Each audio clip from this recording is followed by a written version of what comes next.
마태복음 9장 18절부터 26절입니다. 예수께서 이 말씀을 하실 때에 한 관리가 와서 절하며 이르되 내 딸이 방금 죽었사오나 오셔서 그 몸에 손을 얹어 주소서. 그러면 살아나겠나이다 하니 예수께서 일어나 따라가심에 제자들도 가더니 12해 동안이나 혈루증으로 앓는 여자가 예수의 뒤로 와서 그 겉옷가를 만지니 이는 제 마음에 그 겉옷만 만져도 구원을 받겠다 함이라. 예수께서 돌이켜 그를 보시며 이르시되 딸아 안심하라 네 믿음이 너를 구원하였다 하시니 여자가 그 즉시 구원을 받으니라. 예수께서 그 관리의 집에 가사 피리 부는 자들과 떠드는 무리를 보시고 이르시되 물러가라 이 소녀가 죽은 것이 아니라 잔다 하시니 그들이 비웃더라. 무리를 내보낸 후에 예수께서 들어가사 소녀의 손을 잡으심에 일어나는지라. 그 소문이 그 온 땅에 퍼지더라. 아멘.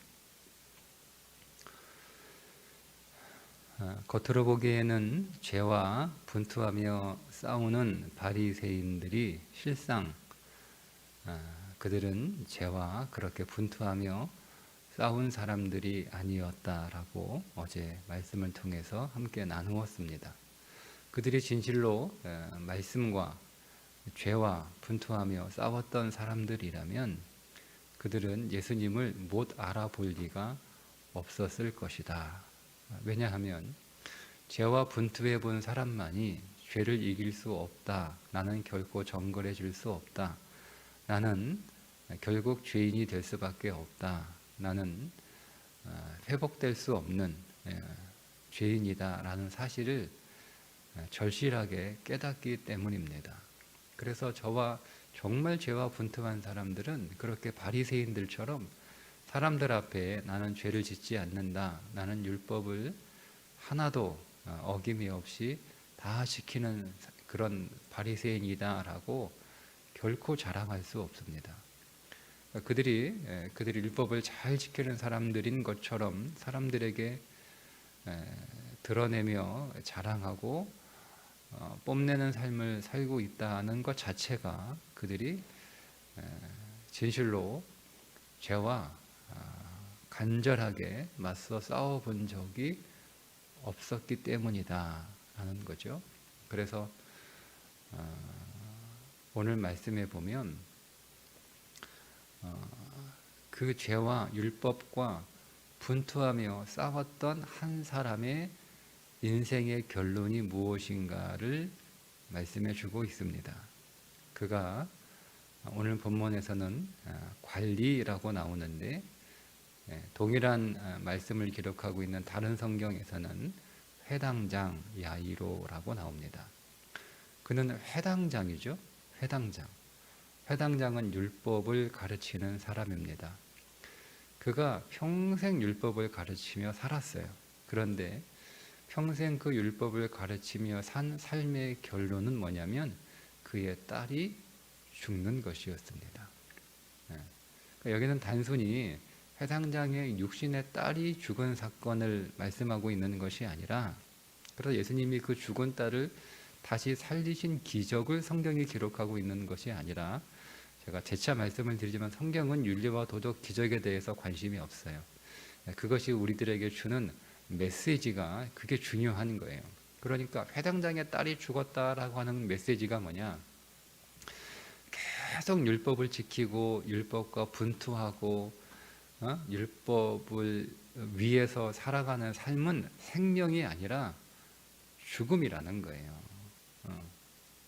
그러니까 우리에게 율법을 주신 것은 우리의 죄를 더 죄되게 하기 위해서 율법을 주신 것이다 라고 말씀하고 있죠. 그러니까 율법은 우리를 의롭게 만들기 위해서 우리에게 생명을 주기 위해서 하나님이 우리에게 율법을 제시하신 것이 아니라 우리는 결국 죽을 수밖에 없는 존재, 우리는 죄인이라고 하는 사실을 더 깨닫게 하기 위해서 율법을 주신 거예요. 왜냐하면 우리는 그 율법이 그런 기능, 율법의 본래 목적이 그건 아니죠. 그러나 우리가 죄인이기 때문에 결국 율법은 우리에게 그렇게 작용할 수밖에 없는 거예요. 본래 율법은 영이에요. 바울이 로마서에서 율법은 영이다라고 얘기하고 있어요. 율법은 생명입니다. 그런데 우리가 죄인이기 때문에 율법은 우리에게 결과적으로 사망을 가져올 수밖에 없는 거예요. 이게 우리 때문에 그런 거예요. 그러니까 우리가 아무리 율법을 완전히 100% 지켜야 우리는 생명을 얻고, 율법을 완전히 100% 지켜야 우리는 의로운 사람이다라는 그런 인정을 받을 수 있는데, 율법의 하나라도 어기면 율법을 다 어긴 거예요.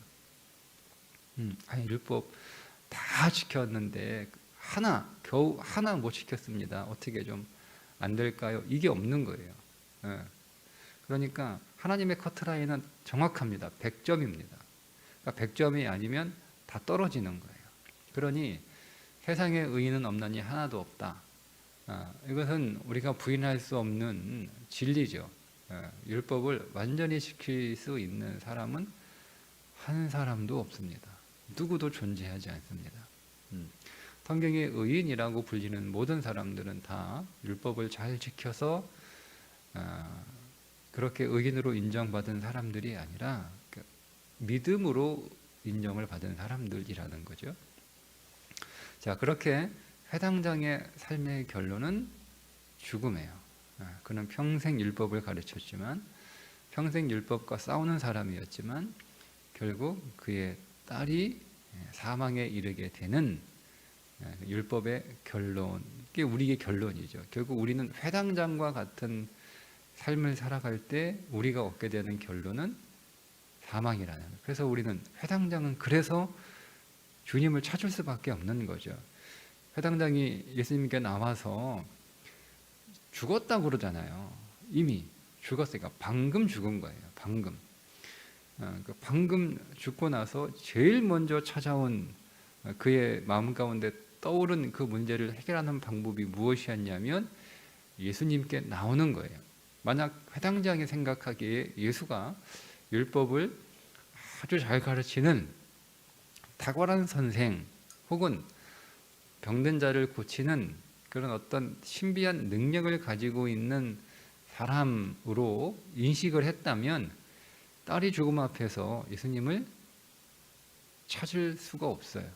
그러니까 그는 비록 율법을 가르치는 회당장이었지만 그동안 예수에 관하여 이렇게 들으면서 예수님이 어떤 분인가에 대한 깨달음이 있었다라고 하는 거죠. 왜냐하면 그 깨달음이 어디서 왔냐면 그가 회당에서 율법을 가르치지만 그러나 사람은 율법을 지킬 수 없다라고 하는 것을 이미 알고 있었어요. 이미 스스로. 그러니까 이 회당장은 바리새인들처럼, 물론 회당장의 바리새인일 수는 있어요. 바리새파일 수는 있다는 거죠. 아무나 회당장을 할 수 있는 건 아니니까. 그러니까 바리새파 사람들처럼 율법을 지키지도 못하면서 지키는 척 자기도 속고 사람도 속이는 그런 삶을 산 그런 부류가 아니라, 이 사람은 율법을 가르치면서 늘 그의 마음 안에 갈등이 있는 거죠. 나도 제대로 못 살면서 내가 무슨 율법을 가르치나. 내가 이 율법을 가르쳐 사람들에게 율법을 지키라고 말하지만 율법을 지킬 수 있는 사람이 세상에 아무도 없다는 것을 너무 잘 알아요. 그러던 중에 그러면 우리로 하여금 이 율법에서 건져줄 사람이, 이 율법의 사망에서 건져줄 존재가 오늘 우리 가운데 오신다는데 잘 알죠. 이미 그가 이사야서에서 예언된 메시아를 그는 이미 잘 알고 있었고, 그는 이미 그 메시아를 기다리고 있었던, 정말 간절히 기다리고 있었던 사람이고, 그리고 그 말씀을 통하여 그 오실 메시아가 예수라고 하는 분이라는 것을 그는 아마 짐작하고 있었을 거예요. 그러다가 선뜻 회당장이니까 예수님을 따르고 믿고 인정하는 그런 삶을 살아가기는 어렵죠. 왜냐하면 그의 모든 것들을 다 잃어버릴 수 있는 그 아리마대 요셉 같은 사람이 예수님이 누구인지 분명히 알고 있었지만 그가 공회원이기 때문에 두려워서 인정하고 있지 않다가 예수님이 죽으신 후에 그를 장사 지내기 위해서 예수님의 시체를 요구하게 되잖아요. 그러니까 예수님의 죽음을 통해서 아리마대 요새가 그의 믿음의 고백이 선언이 된 것처럼 이 회당장은 딸의 죽음을 통해서 믿음의 고백이 된 거예요. 뭐 딸이 죽었는데 자기가 뭐 잃어버릴 게 뭐가 있어요? 자기의 전부를 잃어버렸던데. 그러니까 그 딸을 살리기 위해서 예수님께 나갈 수밖에 없는 거예요. 그렇게 예수님을 찾아갑니다. 그래서 내 딸이 방금 죽었는데 오셔서 그 몸에 손을 얹어 주시면 그가 살아나겠다 라고 하는 믿음의 고백을 하게 되죠. 자, 그렇게 예수님이 즉시 가십니다. 즉시. 오늘 말씀해 보면 일어나 따라가시면 일어나 이게 뭐예요? 일어나. 딸의 손을 잡고 일어나는지라. 이 부활이라는 의미로 성경에서 사용되는 단어들이거든요. 예수님이 가시는 거예요. 근데 가시다가 누구를 만나냐면 12회 혈병으로 고생한 여인이 몰래 예수님 뒤에 와서 예수님의 옷을 터치합니다. 혈병. 그러니까 이 혈병 여인은 12년 동안 그의 몸에서 계속 피가 그치지 않고 계속 피가 유출되는 거예요. 이게 율법이라는 거죠.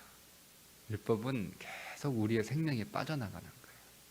율법의 삶이라고 하는 것은 생명이 우리 안에서 채워지는 삶이 아니라 오히려 율법의 삶은 계속 생명이 빠져나가는 거예요. 다시 말씀을 드리지만 율법의 결론은 사망이고 율법의 삶을 살아가는 것은 계속 생명에 빠져나간다라고 해서 그러면 뭐 하나님의 말씀 지킬 필요가 없네. 율법을 우리가 그대로 성경에 나와 있는 이 모든 법들을 우리가 따를 필요가 없네. 이렇게 오해하시면 안 돼요. 제가 어제 말씀드렸죠. 우리는 유대인이 돼야 된다고.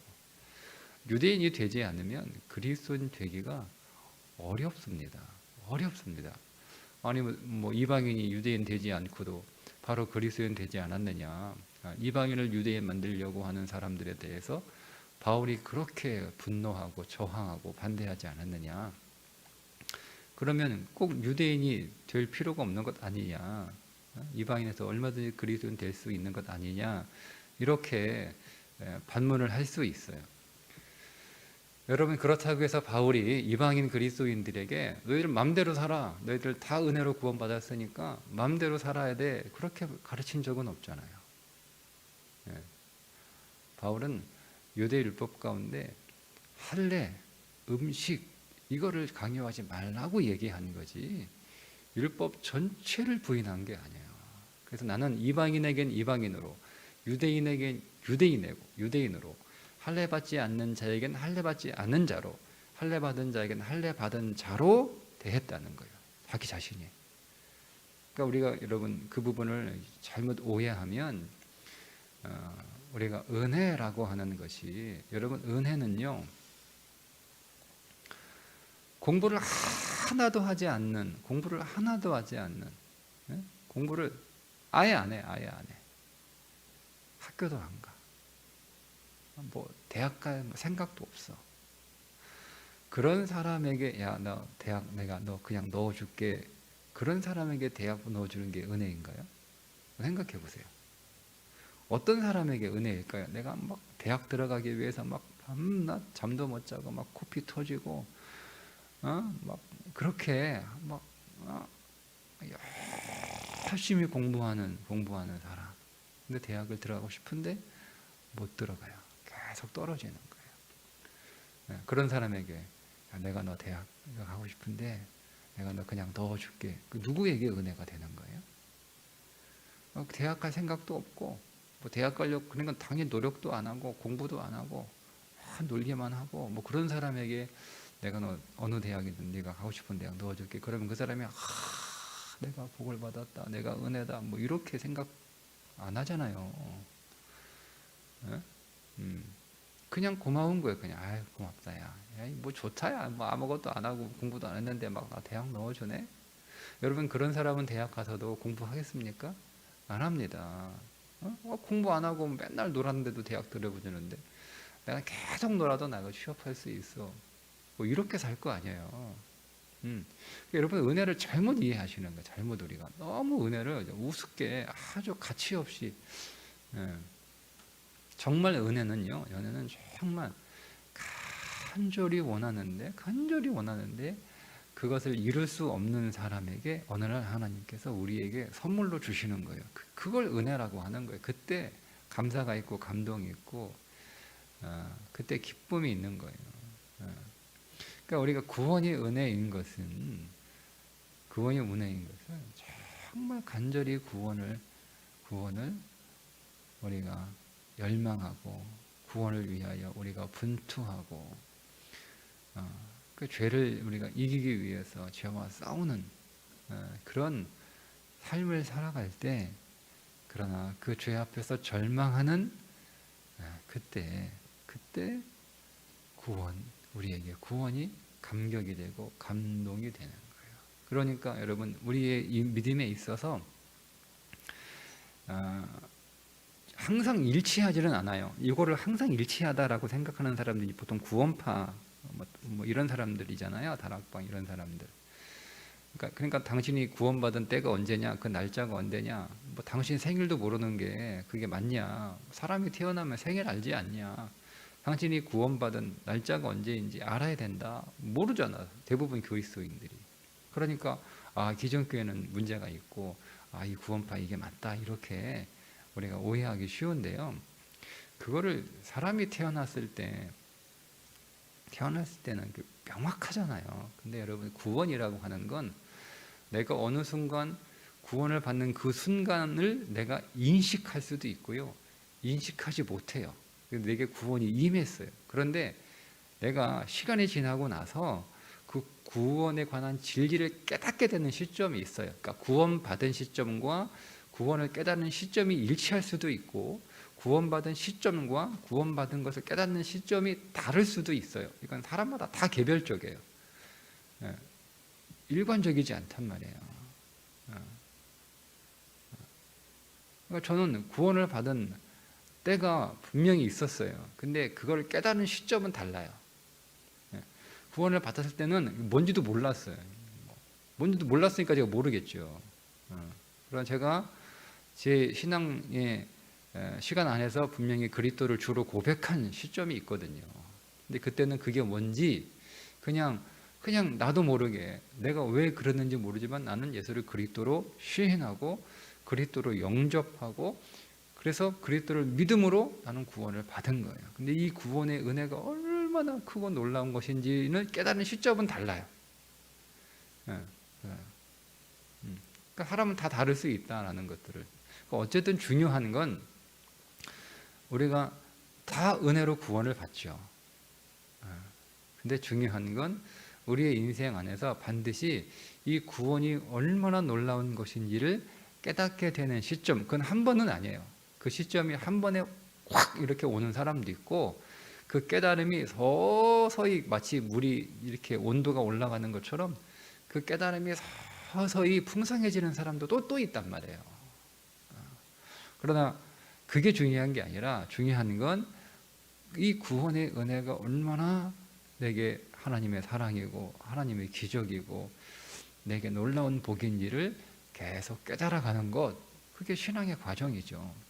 근데 그런 게 우리에게 없다는 거예요. 문제는 그게 없다는 거예요. 근데 여러분 이 12년 동안 유출병을 앓았던 오늘 우리의 모든 율법의 삶은 그래서 그러면 안 지켜도 되냐? 그게 아니고 율법을 위하여 우리가 분통하는 삶을 살아가야 되는 거예요. 오늘 우리에게 새 법이 주어지죠. 그건 사랑의 법이에요. 그러니까 모든 율법은 너무 복잡하게 생각하지 마라. 그건 다 결국 사랑이다. 하나님을 사랑하는 것이고 이웃을 사랑하는 것이다. 그래서 이 10계명, 이 10개의 율법은 궁극적으로 사랑이라는 것을 예수님이 보여주신 거예요. 그래서 그분이 성취하시죠. 십자가에서 오늘 우리를 위하여 죽으심으로 그분이 모든 율법을 성취하신 거예요. 그리고 그분은 또 이 땅에서 그 개별적인 율법들을 다 지키셨어요. 그걸 다 지키셔서 내게 선물로 주신 거예요. 그게 내가 의로워진 거예요. 주님이 가진 그 의를 내게 주셨기 때문에 내가 의로워진 거지. 그러니까 단순히 주님은 내 죄를 위하여 십자가에 죽으시는 것이 전부였다면 그냥 이 땅에 오시자마자 죽으시면 되는 거예요. 그렇죠? 그분이 굳이 그 33년을 사실 이유가 뭐가 있어요? 뭐 병자 고칠 이유가 뭐가 있어요? 어차피 병 고쳐봐야 또 아프고 또 죽을 텐데. 뭐 물고기 2마리 보리떡 5개로 배불리 먹여봐야 무슨 소용이 있어요? 어차피 또 배고플 텐데. 그러니까 그분이 이 땅에 오셔서 하신 일은 첫 번째 우리의 제물이 되기 위하여 오신 것이고 우리의 의가 되기 위하여 오신 거예요. 그분이 그래서 33년 동안 하나님의 말씀을 다 완벽하게 지키신 거예요. 그 완벽하게 지킨 그 율법의 의를 우리에게 선물로 주신 거예요. 언제? 부활의 영으로 우리에게 오시면서. 십자가에서는 우리의 죄를 위하여 죽으신 거고 부활로 우리에게 다시 찾아오신 것은 그분의 그 의로운 삶을 내게 주신 거란 말이에요. 그러니까 우리는 죄가 없는 것이고 십자가에서 두 번째 부활을 통하여 사망이 없는 거예요. 다 승리하는 거예요. 실패가 없는 거죠. 그걸 주신 거예요. 그걸 주신 거예요. 우리가 그 사실을 무엇을 통하여 우리가 깨닫게 되면 그런 예수 그리스도를 영접해야 되는데 그 예수 그리스도를 영접하고 찾아올 수 있는 사람은 어떤 사람들이냐? 12년 동안 계속 피가 유출되고 생명이 빠져나가는 삶을 살았던 삶이에요. 그래서 이 사람이 이 의사도 찾아가 보고 저 의사도 찾아가 보고 이 약도 써보고 저 약도 써보고 그의 전 재산을 다 날리잖아요. 그러다가 그가 찾은 답은 예수 그리스도였습니다. 근데 이 혈루병은 부정한 병이라 본인이 부정할 뿐 아니라 이 부정한 그 혈루병 환자가 만지는 모든 것들이 다 부정합니다. 그래 사람들에게 나올 수 없어요. 그러니까 몰래 예수님 뒤에서 그 옷자락을 잡은 거예요. 정확히 옷자락의 옷의 어느 한 부분을 잡은 게 아니라 정확히 표현은 옷술을 잡았다고 나와요. 옷술. 유대인들은 옷 보면 그 옷 밑 단에 술이 있죠. 술이 파란색, 하얀색 실로 만들어진 술이 있어요. 찌찌드라고 부르던 건데 그 술을 잡은 거예요. 그 술은 말씀을 상징하는 건데 그게 항상 말씀을 기억하라고 그 술을 옷에 달라고 신명기에 기록되어 있거든요. 그러니까 우리는 그 유대인들은 그 술을 딱 보다 보면서 늘 하나님의 말씀을 기억하는 삶을 살아가죠. 그러니까 그 술은 말씀을 상징하는 건데 그 술은요 아무나 못 만져요. 야 우리가 지나가 유대인 보고 옷 이게 뭐요 이게 찌찌대요 하고 못 만진단 말이에요. 만지면 큰일 나요. 그거는 가족만 만질 수 있어요. 가족만. 그러니까 그 술을 만진다라고 하는 것은 내가 가족이다 이런 뜻이에요. 가족에게만 허락되는 거죠. 여러분 이 부정한 여인은 예수님을 터치할 수 없어요. 왜? 부정한 여인이니까, 그죠? 그러니까 뒤에 와서 몰래 예수님을 옷자락을 좀 만지고 가면 낫겠다 싶어서 만지러 왔는데 정확하게 이 여인은 술을 잡습니다. 술을. 예수님의 옷 어느 것도 만질 수 없는 부정한 여인이니 술은 더더욱 만지지 못하죠. 부정하지 않은 사람들도 술은 만지지 않습니다. 남의 술을 어떻게 만져요? 근데 부정한 여인이 술을 만져. 이게 믿음이에요, 믿음. 그 옷술은 말씀이잖아요, 말씀. 내가 말씀을 아무리 지키려고 애를 써도 그 말씀을 지키는 즉 율법의 삶의 결론은 계속 피가 빠져나오다가 죽는 혈루병 여인처럼 계속 피가 빠져나오다가 이 야이로의 딸처럼 죽는 것이 인생의 결론이라는 거예요. 그래서 내가 율법을 지켜보기 위해 이 선생도 찾아보고 저 선생도 찾아보고 이 약도 써보고 저 약도 써봤지만 그거를 막을 수 없었다는 게 결론이죠. 그런데 결론은 뭐예요? 율법을 성취하신 그리스도를 잡는 거예요. 말씀이신 그리스도를 잡는 거죠. 그래서 내가 말씀을 성취하는 삶을 살아가는 것이 아니라 말씀을 성취하신 그리스도가 그 성취한 말씀을 내게 선물로 주시는 거예요.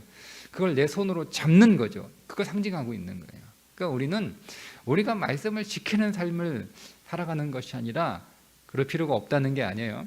그거를 결국 우리에게 성취해 주시고 우리에게 선물로 주시는 것은 그리스도가 내게 성취하신 그 율법의 삶을, 그 의를 내게 주시는 거죠.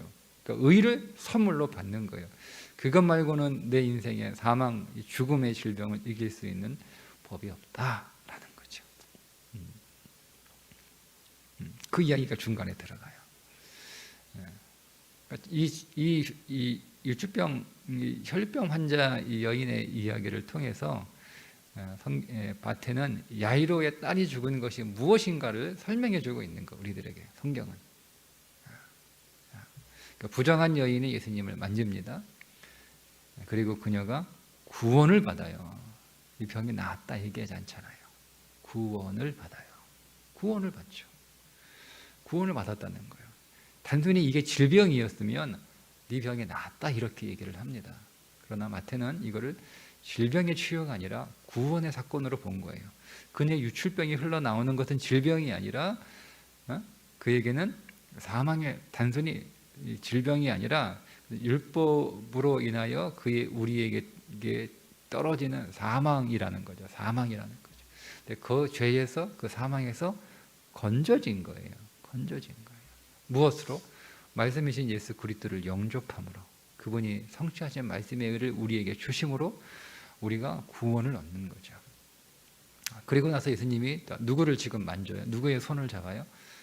죽은 야이로의 딸, 야이로의 딸 손으로 만져요. 죽음은 부정한 거예요. 죽음을 만지지 않아요. 근데 예수님이 그 죽음을 터치하십니다. 소녀를 잡고 달리다고 마시죠. 오늘은 생략을 했는데 마태는 필요 없는 것들은 다 생략을 해요. 그의 메시지를 정확하게 전달하기 위해서 상세하게 설명하지 않아요. 다른 성경에서는 이 부분들을 굉장히 상세하게 설명을 해요. 그런데 마태가 다 생략하는데 생략하지 않는 게 있어요. 그게 손을 잡는 거예요. 손을 잡는 거예요. 다른 성경도 똑같이 손을 잡다는 이야기가 나와요. 근데 그 다른 뭐 여러 가지 내용들이 더 붙여져 있죠. 근데 마태는 다 생략하고 딱 하나 집중하는 단어가 있어요. 그게 예수님이 손을 내밀어 그녀를 잡는 거예요. 그녀의 손을 잡으시매 살아나는지라. 뭐죠? 터치. 예수님이 사망을 만지신 거예요. 그럼 부정한 거예요. 부정한 거예요. 근데 예수님이 터치하시는, 부정한 여인이 예수님을 터치하시고 예수님이 부정한 죽은 소녀를 터치하시고, 그죠? 그러니까 우리는 부정한 존재, 부정한 존재. 그러니까 이 깨달음이 있어야 되는 거예요. 우리는 율법으로 인하여 부정해진 존재, 그러니까 죄로 인하여 부정해진 존재라는 거죠. 그러니까 우리는 사망에 이를 수밖에 없는 존재. 그런 예수님이 오셔서 우리에게 손을 내밀어 우리의 손을 잡으시고 우리의 사망을 터치하시자. 그 사망이 뭐가 되는 거예요? 생명이 되는 거예요. 생명이 되는 거예요.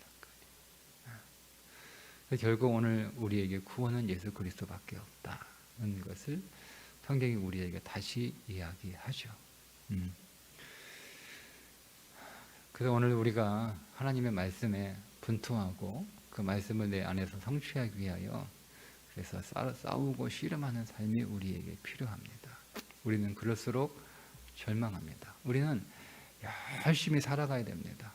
공부도 열심히 해야 되고 일도 열심히 해야 됩니다. 우리는 우리의 육신을 위해서 또 열심히, 건강을 위해서 또 열심히 생활해야 됩니다. 잘 먹고 운동도 하고 잘해야 되는. 근데 그렇게 잘해도 우리는 실패하고 병들고 가난해집니다. 그럼 왜 나는 이렇게 열심히 살았는데 왜 내게 이런 불행이 찾아오는가? 우리 그렇죠.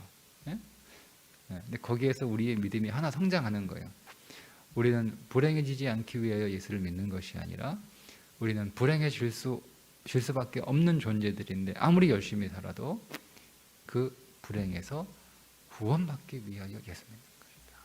그 구원이 우리에게 선물로 왔다는 거예요. 그러니까 여러분, 대충 게으르게 사는 사람들에게 있어서 복음은 그렇게 매력이 없어요. 네. 그래서 바울이 게으른 삶에 관하여 경고하잖아요. 단순히 성실함을 지금 바울이 얘기하는 윤리적인 게 아니에요. 그는 다 믿음에 관련된 거예요. 그러니까 우리는 열심히 살아요. 은혜 하나님 어차피 다 해주실 건데 뭐 그냥 대충 살아도 돼. 뭐 그래놓고 하나님 왜 안 줘요? 뭐 이렇게 우리는 그건 어리석은 거죠. 열심히 분투하며 살아가는 사람들도 그가 원하는 것을 손에 넣지 못합니다. 뭐 몸 안 아프려고 막 그렇게 건강 관리를 해도 병들고, 그게 오늘 우리의 인생의 결론이라는 거예요. 근데 하나님 나 이렇게 열심히 살았는데 하나님 뭐예요? 뭐예요? 우리가 그런 어떤 하나님을 향한 어떤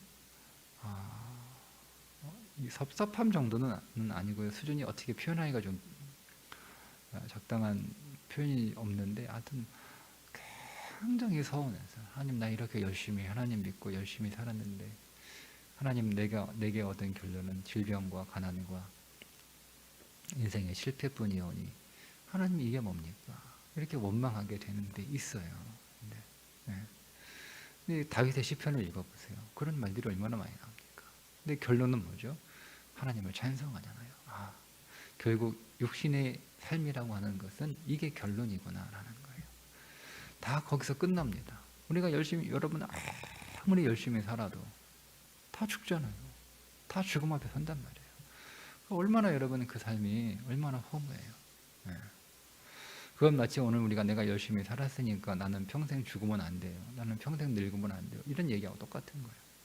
열심히 살아도 우리에게는 사망이 찾아와요. 근데 우리는 거기에서 건져졌다는 거예요. 건져졌다는 거예요. 그럴 때 오늘 우리에게 이 구원의 복음이 더 선명하게 우리 가운데 다가오고 우리는 그 선명한 복음 앞에서 진실로 내가 얻은 구원의 실체가 무엇인지 그것의 가치가 어느 정도인지를 깨닫게 되는 거죠. 그때 비로소 오늘 우리는 주 안에서 넘치는 풍성한 생명의 삶을 살아가게 되는 거지. 그때 살아나는 거예요. 그때 살아나는 거예요. 그때 우리 안에 생명이 넘치는 거예요. 생명이. 그래서 우리는 열심히 살아가는 이유가 무엇을 더 얻기 위하여, 즉 우리의 육신의 이런 것들을 더 얻기 위하여 열심히 살아가는 것이 아니라 그것이 없을지라도, 그것이 에스더의 그리 아니하실지라도입니다. 그것이 아니라 그리스도를 더 얻기 위하여, 그리스도의 생명으로 더 채우기 위하여 우리가 열심히 살아가는 거죠. 열심히 사는 거예요. 결국 사랑을 위하여 열심히 살아가는 거예요. 결국은 공부도 사랑 때문에, 공부해서 남 주냐? 남 주기 위해서 공부하는 거예요. 돈 벌어 남 주냐? 남 주기 위해서 돈 버는 거예요. 남 주기 위해 돈 버는 거예요. 남 주기 위해서. 제가 이걸 깨닫고 나서 가난한 게 감사했어요. 저는 분명히 돈 많으면 남 안 줬을 거거든요. 그러면 그게 다 저에게 다 죄입니다. 내가 돈이 쌓이는 만큼 그게 다 저에게 죄가 되는 거예요. 그러니까 차라리 내게 돈이 없는 게 차라리 내가 죄를 덜 짓는 거구나. 제 수준에서는 그래. 제 수준에서는. 그걸 깨달았어요. 그러니까 우리는 그 삶이 달라지는 거예요. 내가 열심히 왜 공부해? 남 주려고 내가 공부하는. 당신은 왜 그렇게 다 쓰지도 못할 거 그렇게 열심히 돈 벌어. 내가 나에게 돈을 버는 은사를 주셨는데 나 그 은사 가지고 돈 벌지 못하는 은사 사람은 가난한 거는요, 능력이 없고 실력이 없어서라기 우리는 인식을 달리 해야 되는 거예요. 저 사람에게는 돈 버는 은사가 없는 거예요. 다른 은사 있잖아요. 그죠? 선교사는 선교의 은사, 목사는 목회자의 은사. 뭐 다른 은사가 있는 거죠. 그 사람들은 이제 돈 버는 은사는 없는 거예요. 나는 돈 버는 은사가 있고, 나는 열심히 돈 벌어서 그 은사를 사용하는 거죠. 선교지로 흘려보내고, 가난한 자들에게 흘려보내고, 고아와 과부에게 흘려보내고, 다 그러기 위해서 남 주려고 열심히 돈 번다. 완전히 삶이 달라지는 거잖아요. 그걸 사랑의 삶, 그걸 생명의 삶이라고 부르는 거예요. 네.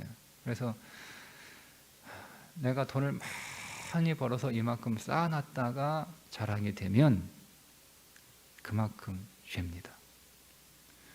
나는 하나님이 내게 주신 은사로 돈을 많이 벌어서 이렇게 흘려보냈다. 나는 가난한 거예요. 나는 가난한 거예요. 그러니까 이거는 좀 어려운 이야기고, 저 자신도 사실은 아마 하지 못할, 현재로서는 하지 못할 그런 말씀인데, 모든 그리스도인들은 사는 게 비슷해야 돼요. 그래서 사는 게 그게 초대교회 교회 모습이었어요. 그죠? 그때는 사는 게 다 비슷했어요. 가난한 자는 아프잖아, 아니잖아. 그게 복음이에요. 단순히 구제의 차원이 아니에요. 어쨌든 우리는 결론은 열심히 살아야 된다. 사랑을 위해서.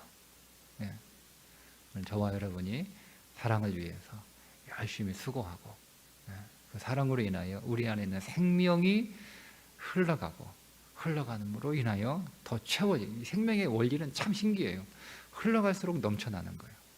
내가 가지고 있으면 오히려 생명이 약해져요.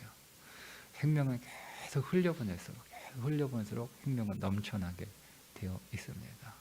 그 생명이 넘쳐나시기를 주님의 이름으로 축복합니다. 기도하겠습니다. 하나님 아버지, 오늘 우리는 혈류병에 걸린 여인이요, 우리는 회당장의 딸로 살아가고 있었는데, 우리 가운데 어느 날 주님 찾아오셔서 내 모든 삶을 끝내시고 모든 사망을 종결하시고 우리에게 새로운 삶, 새로운 생명 부어주셔서 감사합니다. 주여, 이제는 그리스도의 사랑을 위하여 그 사랑 때문에 사는 인생 되게 해 주옵소서. 생명을 나누어 줌으로 우리 안에 사랑이 더 충만하게, 생명이 더 충만하게 하시고, 사랑을 흘려보내므로 우리 안에 넘치는 그리스도의 사랑으로 풍성케 하여 주옵소서. 예수님의 이름으로 기도드리옵나이다. 아멘.